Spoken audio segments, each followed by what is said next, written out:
Assalomu alaykum, hurmatli kanalimiz mehmonlari hamda obunachilari. Kanalimizga xush kelibsiz. Siz bilan eng so'nggi sport yangiliklarini yetkazib beruvchi FIFA 90+ kanali.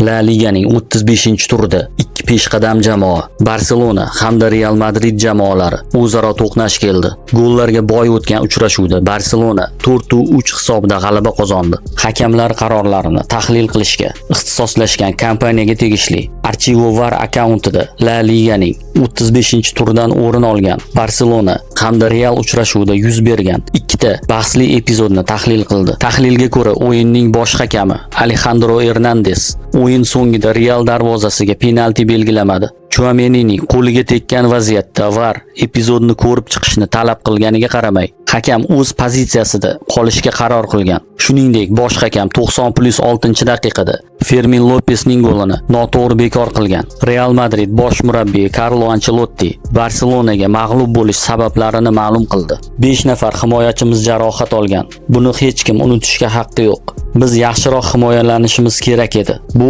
ayniqsa bugungi o'yinda yaqqol ko'zga tashlandi. Bugun himoyada juda yomon o'ynadik. Raqiblarimizga imkoniyat berdik. Ular esa bizni jazolashdi. Bizda hisobni tenglashtirish uchun ikkita yaxshi imkoniyat bo'ldi. Natija yaxshi emas, ammo jamoa oxirgi daqiqalargacha kurashdi. Bu mavsumdagi so'nggi El Clasico edi. Endi mavsumni yaxshi yakunlashimiz kerak. Oldinda 3 ta o'yin bor va ularning barchasida g'alaba qozonishga harakat qilamiz.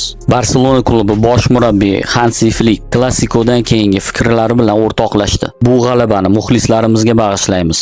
Ajoyib o'yin. Bugun biz juda kuchli jamoaga qarshi bahs olib bordik. 0-2dan so'ng biz qaytishga erishdik. Ayniqsa bu Milandagi 120 daqiqalik uchrashuvdan so'ng sodir bo'lgani ajoyib. Bunday mag'lubiyatlardan so'ng stressni yengish juda qiyin, ammo yigitlar buni uddalashdi. Himoyada muammolarimiz bor. Buning ustida ishlashimiz kerak. Buning uchun yetarlicha vaqtimiz bor deb o'ylayman. Joriy mavsumda Barselona jami 4 marta Real Madridga qarshi bahs olib bordi va barchasida g'alaba qozondi. Ushbu g'alabadan so'ng Barselona turnir jadvalida 82 ochko bilan birinchi o'rinda bormoqda.